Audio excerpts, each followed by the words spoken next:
Hi everyone, कैसे हो साथियों? अच्छे हो ना? अच्छे ही रहने चाहिए। आप देख पा रहे हो आपका अपना पसंदीदा यूट्यूब चैनल अभिषेक क्लासेज। साथियों, बहुत बड़ी खुशखबरी है, बहुत बड़ी जानकारी है, शायद ही किसी ने अब तक आपको दी होगी। जीडीएस भर्ती के प्रोसेस में बड़ा बदलाव हुआ है साथियों। अब किसी को भी टेंशन नहीं लेना। बहुत सारे अभ्यर्थी बार बार मैसेज कर रहे थे, सर हमारी 10th की मार्कशीट अवेलेबल नहीं है, केवल फोटोकॉपीज है, सर हमारे पास कास्ट सर्टिफिकेट नहीं है, ये नहीं है, वो नहीं है। सारा का सारा झंझट ही खत्म कर दिया गया है साथियों।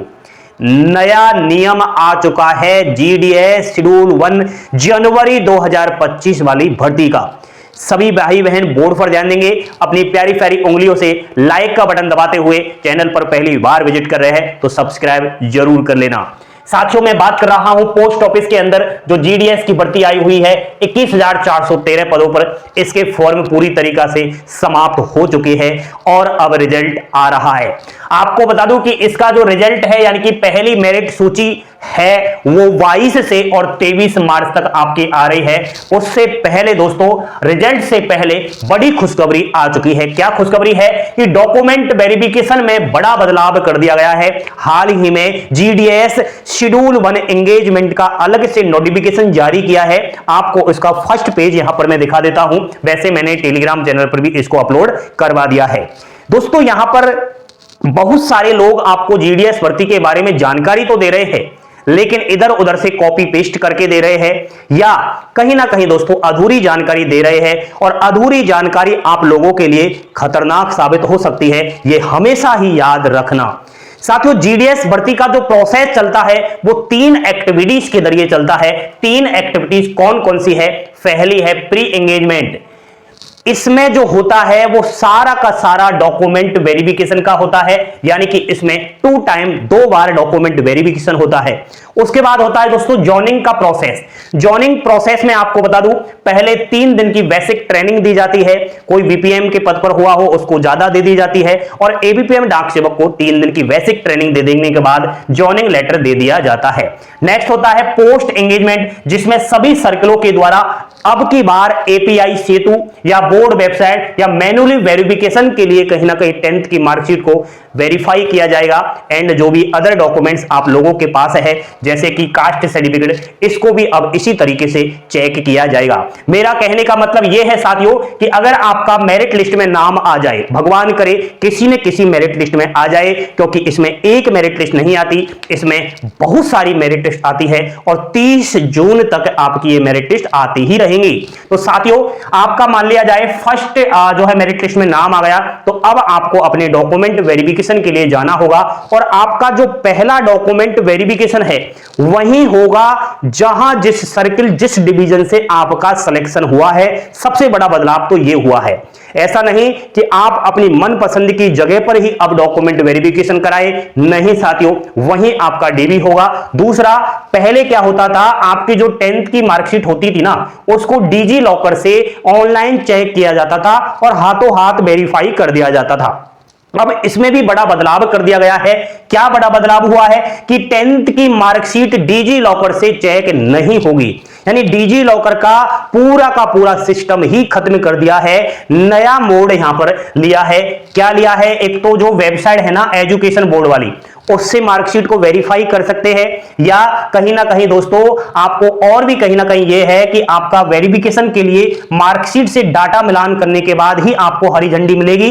अन्य यह भी है कि एपीआई सेतु के माध्यम से या मैन्युअली जो है आपकी 10th की मार्कशीट हुई चाहे कास्ट सर्टिफिकेट हुई, उसको भेज करके ही आपकी मार्कशीट को वेरीफाई किया जाएगा। यह मामला दोस्तों कहीं ना कहीं उन युवाओं के लिए है जो बार बार इस डीजी लॉकर के झंझट से कहीं ना कहीं परेशान हो रहे थे। मैंने खुद ने देखा है कि पिछली वैकेंसी में जब बच्चे अपने 10th की मार्कशीट के जरिए डॉक्यूमेंट वेरिफिकेशन करवा रहे थे तो मार्कशीट क्या है डिजी लॉकर में चेक नहीं हो पा रही थी। ये प्रॉब्लम आ जाती है, कहीं कहीं बोर्ड को डिजी लॉकर में इश्यू नहीं किया गया था तो उनका वहां वेरिफिकेशन नहीं हुआ तो डिले हो गया, जॉइनिंग लेटर डिले हुआ, बार बार चक्कर काटने पड़ते थे युवाओं को। अब ये सारा का सारा डिजी लॉकर का सिस्टम ही खत्म कर दिया है साथियों। अन्य बहुत सारी खुशियां आपके लिए ये है कि जब आप फर्स्ट डॉक्यूमेंट वेरिफिकेशन में, ठीक है, जब आप फर्स्ट डॉक्यूमेंट वेरिफिकेशन में चाहे कोई सा भी डॉक्यूमेंट्स लेकर जाएं, अगर डॉक्यूमेंट्स आपके पास गलत है या है ही नहीं तो अब आपको टेंशन करने की आवश्यकता नहीं है। आपको एक्स्ट्रा 15 दिन का समय मिलेगा। ठीक है, मार्कशीट नहीं है 10th की, कोई बात नहीं, आप 15 दिनों के भीतर भीतर मार्कशीट प्रोवाइड करवा सकते हैं या अन्य कोई कास्ट सर्टिफिकेट प्रोवाइड करवा सकते हैं, लेकिन सेकंड डीवी जो होगा उससे पहले पहले आपको यह काम करना है। दूसरा यह हुआ है, बहुत सारे अभ्यर्थी मुझे मैसेज अभी भी कर रहे हैं, सर नाम गलत हो चुका है। तो देखो भाई, आपने अभी अपना एप्लीकेशन फॉर्म डाला है, मान लिया जाए नाम में मिसमैच हो गया, जैसे कि आपने एप्लीकेशन फॉर्म में डाला है सुशील गुप्ता, समझना, और आपकी 10th की मार्कशीट में केवल सुशील है, तो आप कोई बात नहीं, टेंशन ना करें, आपको बाहर नहीं किया जाएगा। नेक्स्ट, कोई भाई अमित अग्रवाल है, फॉर्म अमित अग्रवाल के नाम से डाला है, मार्कशीट में केवल अमित है, या निर्मला रानी है एप्लीकेशन फॉर्म में और 10th की मार्कशीट में है निर्मला देवी, यानी कि नाम मिसमैच होने पर अब आपको बाहर नहीं किया जाएगा, कोई टेंशन नहीं लेना साथियों। समझ रहे हो मेरी बात? पहले क्या होता था कि बच्चों को परेशान किया जाता था, थोड़ी सी भी नाम में मिस्टेक आ जाती थी, पिता के नाम में या जो है स्वयं कैंडिडेट्स के नाम में, तो उसको बाहर कर दिया जाता था। ये एक तरीके से घपला होता था। अब ये सारा का सारा घपलेबाजी, और कहीं ना कहीं उन बच्चों के लिए खुशखबरी है जिनका डाटा मैच नहीं हो रहा नाम वाला। साथियों, अगर किसी ने आधार कार्ड नंबर गलत डाल दिया है तो बिल्कुल टेंशन ना करें। आधार कार्ड वैसे भी इसमें कोई अलाउंस है नहीं, अनिवार्य तो है नहीं, लेकिन किसी ने डाला है और गलत भी डाल दिया तो वो बिल्कुल टेंशन ना करें, आपको बाहर नहीं किया जाएगा। जो मेरिट लिस्ट में इफेक्ट डालता है, यानी कि डॉक्यूमेंट वेरिफिकेशन में जो जरूरी है आपके लिए, वो है एक तो कास्ट। अगर आपने कास्ट गलत भरा है तो दिक्कत आएगी।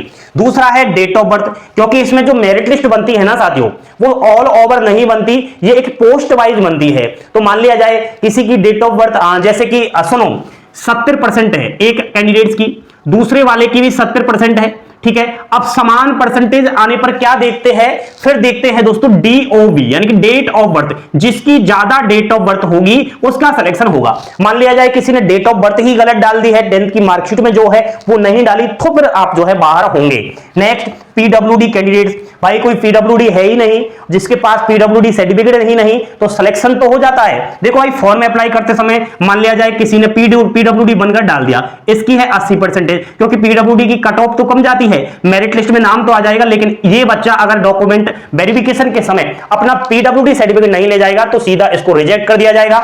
नेक्स्ट, किसी ने मार्क्स, ग्रेड और पॉइंट भरते समय, सब्जेक्ट्स वाइज नंबर देते समय गलती कर दी है तो वो भी बाहर होगा। बाकी तो और कोई भी दिक्कत वाली बात नहीं है। आपके दोनों डॉक्यूमेंट वेरिफिकेशन का प्रोसेस कंप्लीट हो जाने के बाद दोस्तों डिपार्टमेंट ऑफ पोस्ट क्या करता है, आपको ऑर्डर रेगुलर ऑफ एंगेजमेंट यानी कि री ऑर्डर जारी करता है। ये बहुत सारे युवाओं को पहले सिलेक्टेड होंगे उनके पास दिया भी होगा, तो ये री ऑर्डर जब आपको प्रोवाइड करवा दिया जाता है, फिर आप आंख मीच कर तान से सो सकते हो, फिर पक्का हो जाता है कि अब बिल्कुल आप GDS के पद पर हो, अब आपको कोई नहीं हटा सकता। तो कहीं ना कहीं ये पोस्ट एक्टिविटीज में आता है आपकी, ये है ना पोस्ट एंगेजमेंट एक्टिविटीज, इसमें ये सारे मामले होते हैं। बाकी दोस्तों सुनो, अगर किसी EWS भैया ने फॉर्म अप्लाई किया है और फॉर्म की लास्ट डेट, भाई फॉर्म भरते समय तो मान लिया जाए उसके पास EWS सर्टिफिकेट था नहीं, तो उसने फॉर्म तो डाल दिया, उसने सोचा कि मैं पीछे बनवा लूंगा, बाद में बनवा लूंगा, तो कोई दिक्कत वाली बात नहीं है बेटा जी।